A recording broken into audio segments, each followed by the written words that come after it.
percaya hanya kepadamu, Yesus Allah perlindunganku, Engkau yang selalu ku puji. Tuhan, Kaulah pengharapanku, Tuhan, Kaulah pengharapanku. Ku percaya hanya kepadamu,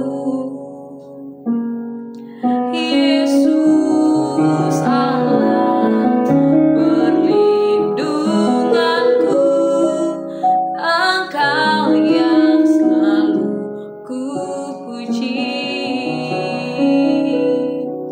Mulutku penuh dengan pujian kepadamu, ya Yesus Tuhan. Sepanjang hari ku beri penghormatan kepadamu, ya Allahku.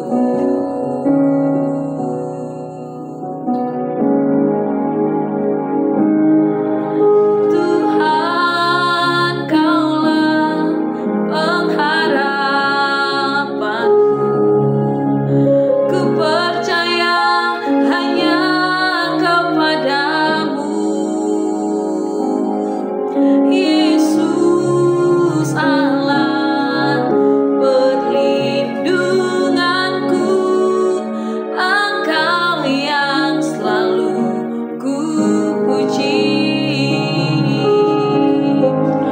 Mulutku penuh dengan pujian kepadamu, ya Yesus Tuhan. Sepanjang hari ku beri penghormatan kepadamu, ya Allahku. Mulutku penuh dengan pujian kepadamu, ya Yesus Tuhan. Sepanjang hari ku beri penghormatan kepadamu, ya Allahku. Sepanjang hari ku beri penghormatan kepadamu, ya Allahku. Sepanjang hari ku beri penghormatan kepadamu, ya Allahku.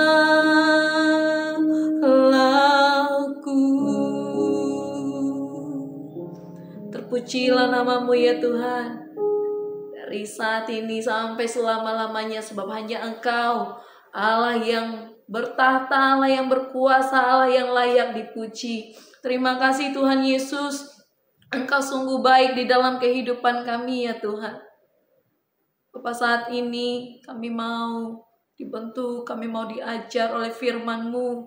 Bersabdalah ke setiap kami, berikan kami hikmat untuk kami mengerti apa yang Tuhan mau sampaikan kepada setiap kami, ya Tuhan. Terima kasih Bapak, bersabdalah di dalam nama Yesus. Haleluya. Amin.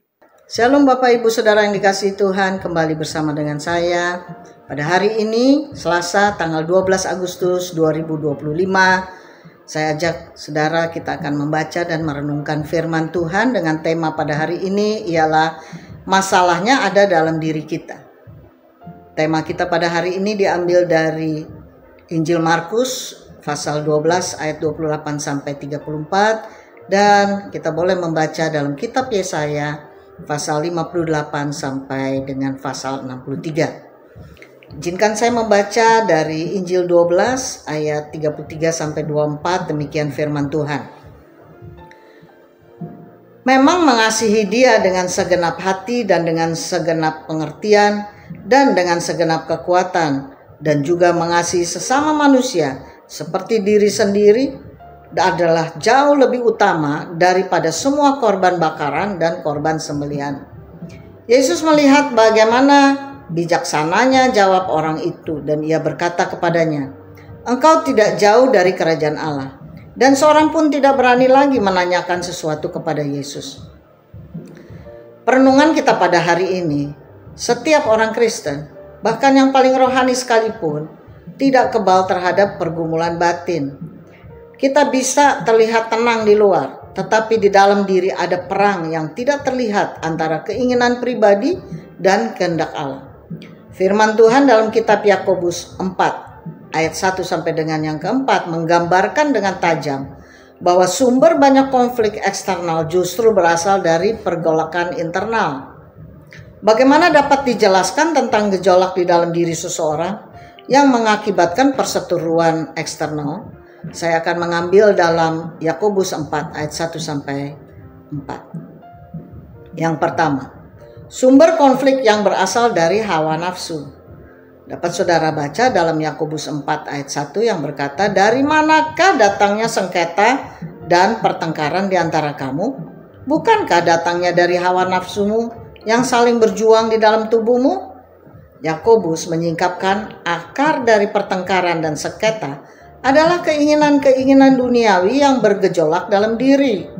Keinginan untuk dihormati, diakui, memiliki lebih banyak, atau dikagumi sering menjadi pemicu ketegangan.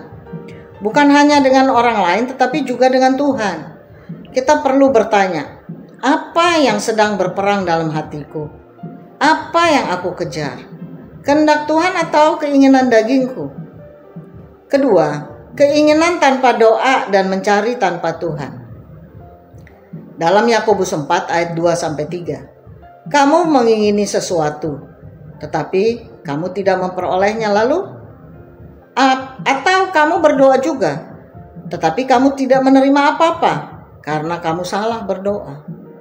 Yakobus menegur bahwa kita sering menginginkan sesuatu tapi tidak mendapatkannya karena kita tidak berdoa, atau kita berdoa dengan motivasi yang salah, yang hanya untuk memuaskan hawa nafsu. Ini menunjukkan bahwa doa bukan sekedar permintaan, tetapi harus lahir dari hati yang selaras dengan kehendak Allah. Doa yang lahir dari keinginan daging akan dijawab dengan diam oleh Tuhan. Hal ketiga, persahabatan dengan dunia adalah permusuhan dengan Allah. Dalam Yakobus 4 ayat yang keempat berkata, "Tidakkah kamu tahu bahwa persahabatan dengan dunia adalah permusuhan dengan Allah?" Yakobus tidak menahan kata-katanya. Ia menyebut orang yang kompromi dengan dunia sebagai musuh Allah. Ketika hati kita lebih mencintai dunia, kenyamanan, dan kesenangan pribadi dibanding daripada dengan Tuhan, itu adalah pengkhianatan terhadap kasih-Nya. Dunia menggoda dengan kemudahan, tapi hanya Allah yang memberikan kepuasan sejati. Peperangan dalam diri adalah nyata. Kita terus berjuang antara keinginan pribadi dan kehendak Allah. Namun kabar baiknya kita tidak sendirian dalam pertempuran ini. Kristus telah menang atas dosa dan menyediakan jalan bagi kita untuk hidup dalam kemenangan. Lalu bagaimana kita bisa menang dalam peperangan batin itu?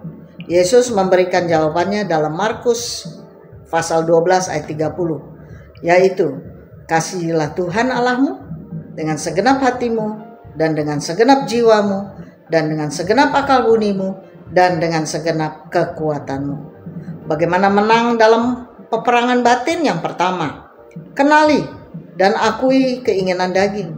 Yang kedua, bawa segala keinginan kepada Tuhan dalam doa. Yang ketiga, bersahabatlah dengan Allah bukan dengan dunia.